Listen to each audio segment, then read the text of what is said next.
Hello everyone. Today in this video we will be learning about chapter 2, that is the circular flow of income. So in the previous chapter we have all studied that in an economy there are 4 sectors. That is the household, the producers, the government and the rest of the world, that is also known as the external sector. So in the circular flow of income, what is the circular flow of income? Let us first learn about that. But before going that, the 4 sectors of the economy, they depend on each other. That leads to the intersectoral flow of goods and services or money in the economy. So what is circular flow of income? It is a continuous flow of goods and services and money among the different sectors of the economy, and it is also an unending activity. Circular flow of income is the flow of goods and services, maybe the clothes that we wear, the food that we take, or whatever things that we use in our daily life, that all comes under the goods and services. And the flow of income, the interest, the wages, the salaries that we get, they are also come under the circular flow of income. So circular flow of income is the continuous flow of goods and services and the flow of money in the economy. It is unending activities because the flow of goods and services and the flow of money in an economy, it continues. It does not end, it does not stop. From the beginning of the year till the end of the year, the circular flow of income or the circular flow of goods and services and money continues to take place. It is circular in nature because it moves in circle. It starts from the starting point and then it comes back to the starting point again. So, in simple words, circular flow of income is the flow of goods and services and the continuous flow of money in the economy. So that is all about the meaning of the circular flow of income. Now let us look into the principles of circular flow of income. There are 2 types of principles of circular flow of income. So as you can see in this whiteboard, I've written the 2 principles of circular flow of income. The first one is seller receives the same amount of money. And the second point is goods and services flow in one direction while money flows in another direction. So according to the first one, a seller receives the same amount of money how much the consumer spend. That means whatever we consumers spend on buying a goods and services, the same amount is received by the producer. That is the seller. Now the second point, goods and services flow in one direction while money flow in another direction. So if, suppose this is the circle, this is the circle. Now if the goods and services flow in this direction, then the money flow in this direction. So that means the goods and services flow in one direction while money flow in the other direction. That means they flow in the opposite direction of each other. For this, we will be studying in detail about the 2-sector economy, circular flow of income in the later topic. Now for now, this is the principle of the circular flow of income. To have a better understanding of this, what we have to know is, we have to first understand what is this real flow and money flow. Now let us look into the topic. Our next topic is the distinction between real flow and money flow. So unlike this traditional economy where this production took place only for the self-consumption of the people, in the modern economy, the production that takes place in the economy is for the exchange and self-purpose. So in modern economies, exchange takes place, and due to that exchange of goods and services, money became as a medium of exchange.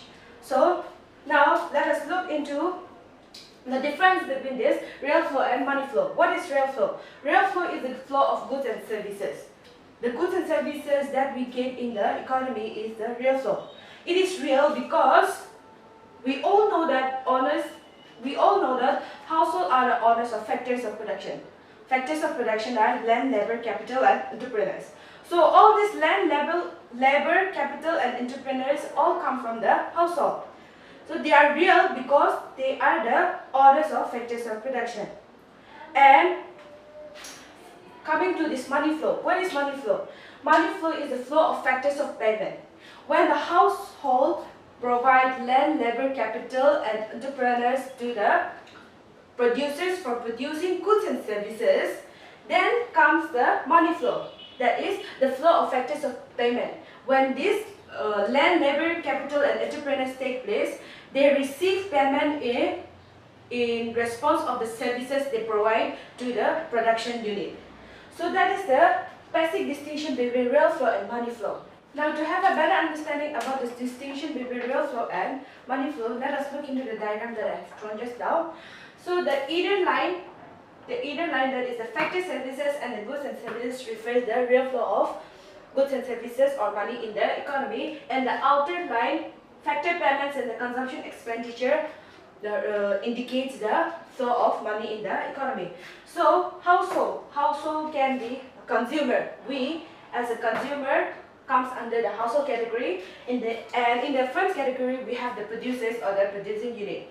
So what happens is, when the household provides factor services can be land, labor, capital and entrepreneurs. So when this household provides this land, labor, capital and entrepreneurs to the firms or the producing units, the household in return of the services provided to them receive the goods and services produced by the producing unit. That is the real flow of economy, real flow of goods and services within the economy. Now coming to the money flow. So as a consumer, as a human being, we need goods and services to survive. So when we purchase the goods and services provided by the producers or the producing unit in the market, we spend our income. That comes under the consumption expenditure. Why do we spend our income? We spend our income so that we can consume the goods and services, right? So the expenditure that we make on buying the goods and services available in the market comes under the consumption expenditure. So from the household sector, after buying the goods and services, whatever expenditure we make on the consumption of goods and services, that comes under the consumption expenditure, which will go back to the producers. Now, when the producers utilize these factor services like the land, labor, capital and entrepreneurs, then in return of the services used under this land, labor and capital, what the producers pay to us is the salaries. The salaries that we get, the wages that we earn, the rent that we get for the land. That is the factor payment. That is the wages, then rent, interest and profit. Wages is for the laborers, then rent is for the land, interest is for capital and profit is for the entrepreneurs.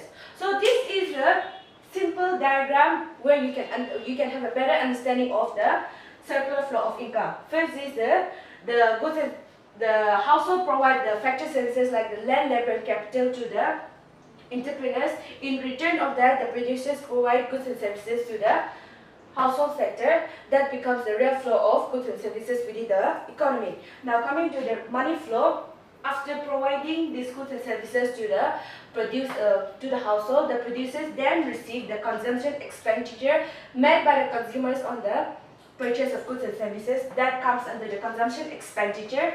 Then the producers again give back the wages, rent, interest and profit to the household sector for the use of factor services provided by the household sector. So that is all about this circular flow of income if we are to take into consideration only the two sectors of the economy. That is it. Now there are various forms of circular flow of income.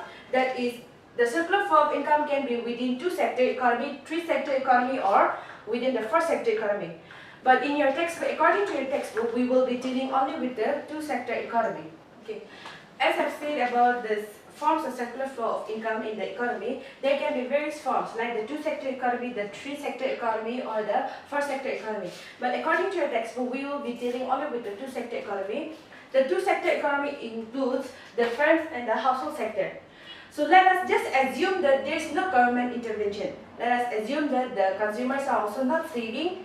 They are not, keeping some amount for their future use, but they are only they are making these expenses for the present consumption of goods and services.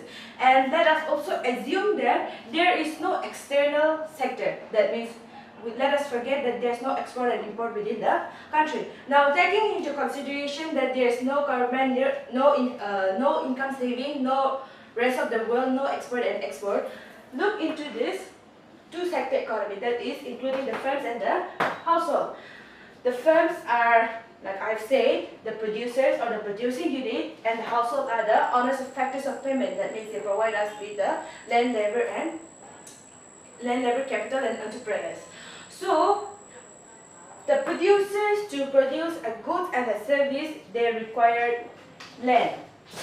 They also require labor. They need capital, and they also need entrepreneurs. They need entrepreneurs. So when the producers use this land, labor, capital, and entrepreneurs from the household sector to produce goods and services, what they pay back to the household sectors are the wages for the laborers working in the producing unit, the rent for the land where they have set up their producing unit. Then they also pay this interest, the interest of the capital they have taken into account, and they need the profit, the profit of the goods and services they will be selling in the market. So that is what the producing unit will give it back to the household unit for the factor services provided by the household sector. Now after that, let us come down to this consumption expenditure. When the producing unit provides goods and services to the household sector, after using the factor services, the household sector will in turn give back the consumption expenditure on the goods and services that the consumer expend on buying the goods and services in the market. So that is all about the two-sector economy of the circular flow of income. Let us go back here. Circular flow of income within this two sector. Firms provide this. Firms to produce goods and services, they need land, labor, capital, and entrepreneurs from the household sector. So when the household sector provides this land, labor, capital, and entrepreneurs, the producers, they will give the factor payment to the household sector. Now, where after the producing unit, they produce goods and services, they provide the goods and services to the household sector, and when the household sector get goods and services, they provide this producing unit with the consumption expenditure. So it is a circle in nature. The circular flow of income is circle in nature, as you can see here, because it is starting from here and it will just continuously go in circle. It will not stop here, it will not stop here, or it will not stop there or here. It is just continuous. From the circular, if something goes from the firm will again give it back to the household. If something goes from the household sector to the firm will again give it back to the household sector. That is how the circular flow of income works within the economy of two sector. So that is all about this chapter 2, and as you all know, we have already given the notes of this chapter 2 in the previous month, so you can refer to the notes and try to learn more. In the next video, we will be learning about chapter 3. So till then, prepare yourself to learn more. Stay safe, stay home. Thank you.